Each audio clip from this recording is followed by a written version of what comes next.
Sir हमें preparation कब से स्टार्ट करनी चाहिए, ग्रेजुएशन में या बाद? मुझे लगता है आपकी तैयारी 9th ऑनवर्ड्स ही शुरू हो जानी चाहिए। When you are in 9th start from, कहाँ से पढ़ना है? एनसीईआरटी। अपनी क्लास में अपनी एनसीईआरटी अच्छे से पढ़ो यही मंत्र है। 9th में ऐसा नहीं है कि बैठ जाओ लेके कोई बुक वुक, कुछ नहीं करना है। अपनी क्लास की अपनी एनसीईआरटी अच्छे से पढ़नी है। जहाँ से भी पढ़ो, कि पापा पढ़ाए, मम्मा पढ़ाए या ट्यूशन से, अच्छे से पढ़ो। उन चीज़ों को ना समझो, तो वहाँ से तैयारी है। नहीं तो 12th ऑनवर्ड्स तो वो आपको ज़्यादा बूस्ट करेगी। सर लेट मी ऐड, आप कौन सी क्लास में हैं? अच्छा 12th में हैं। सो आप एक काम, अभी आपने ग्रेजुएशन में जाना है, सो एक काम कीजिएगा, आप सबसे पहले ग्रेजुएशन में सब्जेक्ट वही लीजिएगा जिसमें इंटरेस्ट है और जिसमें अटैम्प्ट देना है, जो ऑप्शनल रखना है। तो जब ग्रेजुएशन करोगे ना, दो काम करना। First of all newspaper regular पढ़ना, न्यूज़पेपर रेगुलर रखना, आपको हर चीज़ क्लियर हो जाएगी न्यूज़पेपर पढ़ के। सेकंड थिंग, ऑप्शनल अपना साथ साथ में प्रिपेयर कर लेना, क्योंकि पता क्या होगा, जैसे मैंने बीएससी एग्रीकल्चर की, मैं रेडी था कि मैंने प्रिपरेशन करनी है और मैंने तैयारी करनी है। सो मैंने क्या किया, जब मैं तैयारी कर रहा था तो मैंने सिलेबस भी साथ में रख लिया। तो जब मैंने सिलेबस साथ रख लिया, तो जो हम ग्रेजुएशन में पढ़ रहे हैं वही आपका सिलेबस है। सो उसको इस तरीके से पढ़ो कि आप ग्रेजुएशन के टाइम ही ऑप्शनल आपका प्रिपेयर हो जाएगा, पूरा प्रिपेयर हो जाएगा। क्योंकि मैंने कोई कोचिंग नहीं ली, मैंने सिर्फ ग्रेजुएशन में पढ़ा और ग्रेजुएशन में मैंने पूरा सिलेबस कवर कर लिया हुआ था और मुझे कोई इसके लिए एक्स्ट्रा टाइम नहीं देना पड़ा। सो ऐसा करो, न्यूज़पेपर एंड ऑप्शनल दो चीज़ें आप तैयार रखो ग्रेजुएशन में, मतलब न्यूज़पेपर पढ़ो और ग्रेजुएशन में ऑप्शनल तैयार रखो। जीएस को लाइट रखो, ऐसा नहीं कि ग्रेजुएशन छोड़ दो, उधर मार्क्स आए नहीं और सिर्फ यही पढ़ते रहे, ऐसा नहीं करना है। ऑप्शनल पढ़ो, क्योंकि वो आपका टाइम एक्स्ट्रा नहीं लेगा, ठीक है, वो आपका वही सब्जेक्ट होगा। और जब आप लास्ट 3rd ईयर या 4th ईयर जब भी पहुंच जाओगे आप, तो लाइटली धीरे धीरे स्टार्ट करो। फॉर एग्जाम्पल एनसीईआरटी पढ़ना शुरू कर दो, जिससे आपका बेस बन जाए। फिर जब ग्रेजुएशन कर लो, फिर प्रॉपर तैयारी करो, ठीक है। ऐसे नहीं करना कि अभी शुरू कर लो, ऐसा कोई ज़रूरी नहीं है, ठीक है। ये आपके लिए आई थिंक ठीक रहेगा। Thank you. Very right side. जो प्री है ना, प्री में जो हमारा केएस का प्री है, आईएएस के लिए नहीं बोलूँगा क्योंकि that is totally dynamic part, okay. जो केएस का हमारे यहाँ पे प्री होता है, वो ऑलमोस्ट आप ना लेके चलिए कि उसमें 60% जो है, मैं बात कर रहा हूँ जीएस पेपर की, क्योंकि C set is qualifying, you all know. और अगर आप एसएसबी की कर रहे हो तैयारी, तो वो आपसे हो जाएगा, ओके। सो जो जीएस का पेपर है, उसमें ना 60% पार्ट जो है ना, वो होते हैं, वो आएगा फ्रॉम स्टैटिक। उसमें ना स्टैटिक क्वेश्चन रहेंगे, हमारे केएस के रिलेटेड बात कर रहा हूँ, अब अपने केएस का जो मैंने देखा है। और 40% जो होगा ना, वो होगा डायनामिक। तो अपनी तैयारी वैसे करो। प्री के लिए ये मत है कि सिर्फ करंट अफेयर्स में घुसे रहे कि करंट अफेयर्स करूंगा सारा, वैसा नहीं है। जो भी करंट अफेयर्स के ना रिलेटेड में जो भी ना स्टैटिक पोर्शन है, उसको स्ट्रांग बनाओ, क्योंकि वो आपको मेंस में भी हेल्प करेगा। योर बेसिक्स देखो यार, बेसिक्स बड़े बड़े बंदे बोलते होंगे ना, बेसिक स्ट्रांग होना चाहिए ना। Your basic should be strong. हर एक बेच यही बातें बोलते हैं। तो कभी आपने मतलब सोचा कि बेसिक्स का क्या मतलब होता है, कि बेसिक्स ना स्ट्रांग होना चाहिए? उसका मतलब ये होता है कि जैसे मेरा ना बैकग्राउंड इंजीनियरिंग का है, तो मैं आपको वहीं से दूंगा एग्जांपल। इंडक्टर और कैपेसिटर, यू ऑल नो, ठीक है। अब अगर कोई मुझे एक बंदा सर्किट दे देता है और उसमें इंडक्टर और कैपेसिटर लगे हैं, तो मुझे, अगर मेरा बेसिक्स का मतलब आप ना समझना, बेसिक्स का मतलब क्या है स्ट्रांग होना, अगर मेरे को पता ही नहीं है कि यार एक ना कैपेसिटर और एक इंडक्टर काम कैसे करते हैं, तो मैं उस सर्किट को कभी भी नहीं समझ पाऊंगा, नेवर इन माई लाइफ, कि उनमें एनर्जी एक्सचेंज कैसा होता है। तो दैट इज द थिंग, कि कैपेसिटर की वर्किंग कैसी है, दैट यू मस्ट नो। क्योंकि जब उसका एप्लीकेशन पार्ट आता है ना, अगर आपका बेसिक्स क्लियर होगा, your application part should be, मतलब वो बड़ा स्ट्रांग हो जाएगा, आपको खुद ही समझ आ जाएगा। मतलब सर्किट पे आपको फिर वो देखने की जरूरत नहीं पड़ती, आप उसको देखते हो, अच्छा यहाँ पे कैपेसिटर है, यहाँ पे इंडक्टर है, अच्छा ये इधर कर रहा होगा, ये इधर कर रहा होगा, ये ऐसा होगा।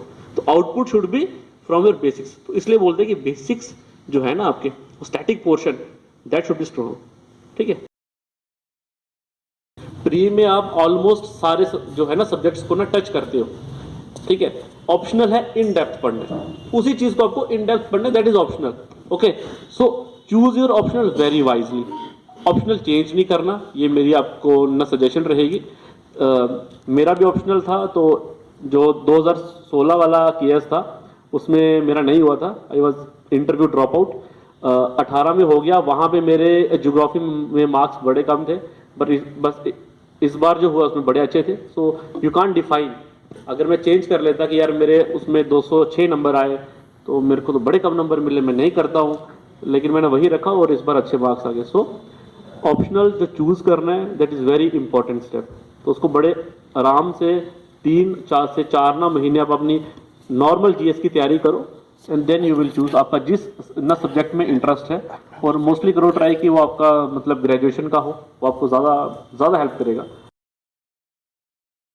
ऑप्शनल आपने ज्योग्राफी बोला, तो आपका ज्योग्राफी मेरा उसकी कैसे ज्योग्राफी के लिए अच्छा तो फिर ज्योग्राफी के लिए ऑप्शनल में 2 पेपर है, आपको पता होगा, पेपर 1 पेपर 2।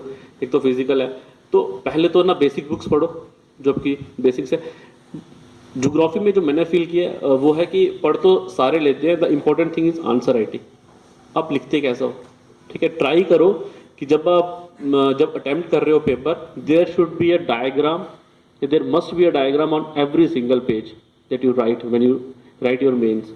जब मैंने लिखा था पेपर तो मैं उससे क्या होता है, 2 चीज़ें होती हैं आपको ना, मतलब आंसर राइटिंग में एक चीज़ हमेशा फॉलो करना, आपको पैराज में नहीं लिखो चीज़ को, जो भी आपके माइंड में बिल्डअप है ना, जैसे आपने कोई भी क्वेश्चन पढ़ा, एक बार पढ़ा, आपको आगे यार इसका आंसर ये हो सकता है, उसको पहले ही उसका फ्लो चार्ट बना लो उसी पेज पे उसी टाइम। ये मैं आपको बता रहा हूँ आंसर राइटिंग का।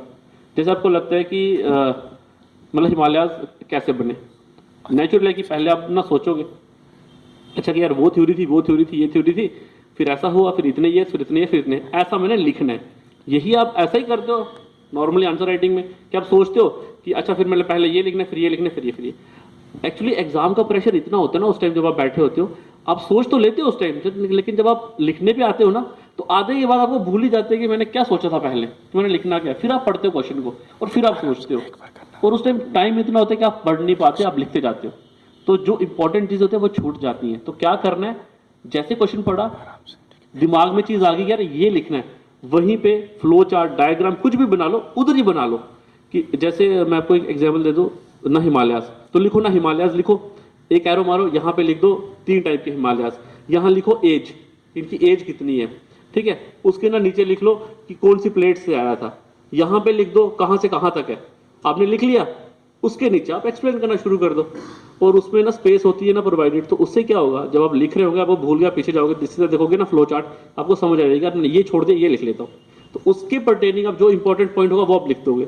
सो from there you get your marks, वहां से आपको पॉइंट मिलते हैं। अच्छा सारे लिखते हैं, एक बात याद रखना, जो लोग मेंस लिखेंगे वो सारे अच्छे हैं और वो सारे ब्रिलियंट हैं, तो आपको वहां से मार्क्स लेने हैं, you have to get the marks. तो वो इंपॉर्टेंट चीज़ है, ऐसा मैंने ये किया था फॉलो। सेकंड थिंग, मैप बड़ा ज़रूरी है, और मैप को हमेशा बॉक्स में बनाओ, ठीक है। फॉर एग्जाम्पल जैसे आपको आता है क्वेश्चन की इकोनॉमिक कॉरिडोर्स कहाँ पे है इंडिया में, सिंपल सा क्वेश्चन आता है, और उनकी क्या वो है सिग्निफिकेंस है हमारे इंडिया को लेके, या उसके रिलेटेड कुछ भी आता है। तो ऐसा नहीं है कि आप शुरू हो जाओ लिख दे इन इंडिया देयर आर 5 ये है corridors, the 1 number is this, second is, ये नहीं लिखना है आपको, सीधा मैप बनाओ फटाफट, कहाँ पे कॉरिडोर है उसका मैप बनाओ, लिंक द कॉरिडोर्स, मतलब अगर बिहार वाली साइड है तो लिंक द एरिया, सीधा बॉक्स बनाओ, सीधा लिखो उसको कि ये कॉरिडोर है, नीचे कॉरिडोर है, यहाँ कॉरिडोर है, यहाँ कॉरिडोर है। फिर उसके बाद एक्सप्लेन करना शुरू कर दो कि कौन सा कॉरिडोर की क्या सिग्निफिकेंस है। अगर वो भी नहीं, टाइम कम है, तो उसी जहाँ पे लिखा है ना कॉरिडोर, उसी के आगे बॉक्स में उसकी सिग्निफिकेंस लिख दो, you will get the marks.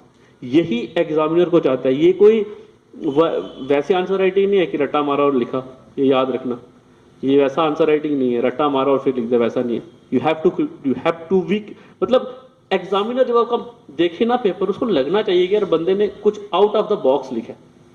मेरा बात समझ रहे हो, ये आपको चीज़ फॉलो करनी है, इसके लिए थोड़ा सा टाइम लगेगा, थोड़ा हार्डवर्क है, लेकिन यू विल गुड।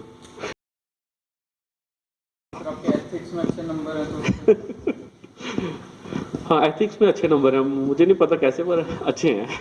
एथिक्स के लिए ऐसा है, जो मेरी थी स्ट्रेटेजी वो ये थी कि एक ना बुक आती है लेक्सिकॉन की, आपको पता होगा सबको जो भी एथिक्स के लिए पढ़ रहे हैं, इट्स अ वेरी, मतलब सबको ही पता है यार, गूगल पे डालो तो आ जाएगा कि वही बुक पढ़ो। तो वो मैंने पढ़ी थी बुक। डेफिनेशंस जो पार्ट है आपको ना समझ के पढ़ना है, morals, values, ethics, different words हैं, क्यों बनाए, क्या रीजंस है। एक ही चीज़ को इतनी बार बोलते हो आप, तेरे मॉरल ठीक होने चाहिए, तेरी वैल्यूज ठीक होनी चाहिए, है ना, डिफरेंस। Should be clear. पहली चीज तो वो आपको स्ट्रॉन्ग करना है, और उस बुक से अगर आप अच्छे से पढ़ोगे तो ये चीजें आपकी क्लियर हो जाएंगी कि इन वर्ड्स में डिफरेंस क्या है, एटीट्यूड क्या होता है, कैसे आता है, क्या मतलब जो भी है, उसके अलावा अब आपको वहां से पूरा समझ आएगा। उसके बाद जो सबसे इंपॉर्टेंट चीज है जहां पे मैं आपको ना फोकस करूंगा वो है केस स्टडीज, क्योंकि हाफ ऑफ द पेपर जो है ना एथिक्स का वो है केस स्टडीज। तो यार केस स्टडी में ना अपना दिमाग से करो, मैं तो यही करता था। मैंने क्या किया था, यूपीएससी जो आईएएस के ना प्रीवियस ईयर क्वेश्चन पेपर थे ना, मैंने वो लाए, उसमें जितनी केस स्टडीज आई थी ना उसके आपको ना बुक भी मिल जाएगी मार्केट में, मैंने वो उठाई, मैंने पढ़ी केस स्टडी। अच्छा ये अगर मैं होता तो मैं क्या करता, मैं लिखता था। मैं नहीं उसके आंसर देखता था कि उसने लिखा कि व्हाट इज दिस, तो मैं उसका आंसर पढ़ूंगा कि उसने क्या आंसर लिखा, जो कि मैं अपने से लिखता था कि यार अगर मैं होता तो मैं क्या करता। Right wrong is not important, मैं लिखता था, फिर मैं अपने फ्रेंड्स को दिखाता था कि यार ये मैंने पढ़ी केस स्टडीज दो, ये मैंने इसका आंसर लिखे, जरा देख तुझे कैसी लगती है। देन यू विल से कि यार ठीक है तू ज़्यादा मतलब राइट साइड जा रहा है, इतना नहीं, थोड़ा सा अपना वो झुकाव वो इस साइड रखना, इसमें ऐसा नहीं इसमें ऐसा करना। उससे क्या होता है कि आपका माइंड क्रिएटिव बनता है, और वही मैंने फॉलो किया। मैंने एग्जाम में जितनी केस स्टडीज़ की है मैंने वहीं पे आप मतलब जो उनके फुट से वहाँ अपने आप को रखा, और मेरे को जो आया मैंने लिख दिया कि अगर मैं आता तो मैं ऐसे करता। तो दैट इज़ योर ना strategy, don't go by the book. Case studies में अप्लाई योर ओन माइंड। बाकी केस स्टडीज़ का फॉर्मेट कैसा रहता है, आपको किस वे में आंसर लिखना है, that you should read from lexicon. या और भी बुक्स आती है, मुझे लगता है विजन्स के भी होंगे ना, विजन्स, वाजीराम, अरिहंत की है, मतलब enough material available, enough, more than enough आपको मटेरियल मिल जाएगा।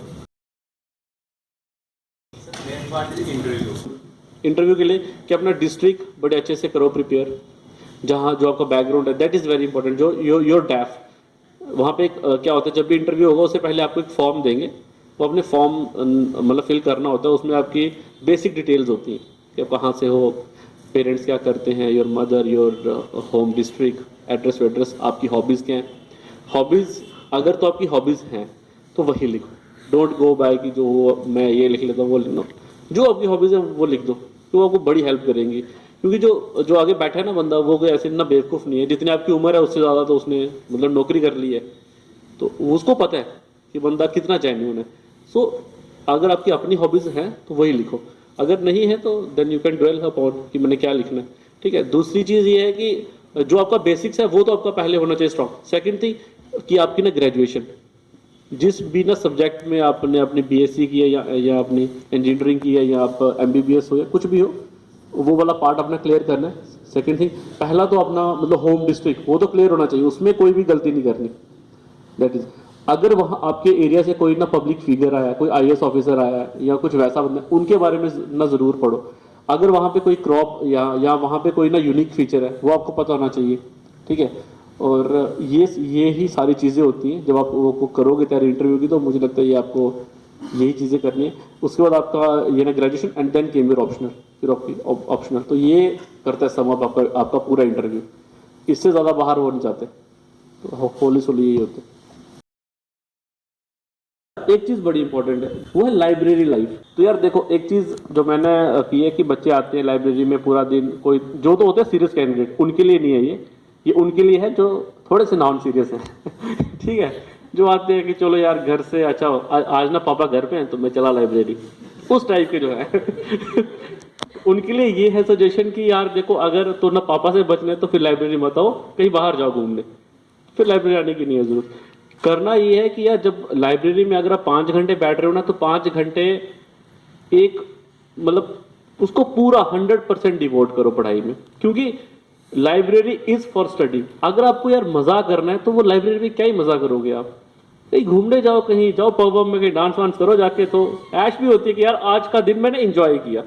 तो देयर इज अ ना डिस्टिंक्शन, लाइब्रेरी में बैठ के बाहर गप्पे मार ली, वो क्या एंजॉयमेंट किया आपने। तो वो माइंड को क्लियर रखो कि एंजॉयमेंट तो लाइब्रेरी में नहीं है, बाहर है, तो बाहर करूंगा जाके, आ जाए पूरा घूमूंगा शूमूंगा, मूवी शूवी देखूंगा आराम से। तो वैसी इंजॉयमेंट करो कि लाइब्रेरी वाली इंजॉयमेंट छोड़ दो। ठीक है तो मेरी ये है सजेशन पर्सनली।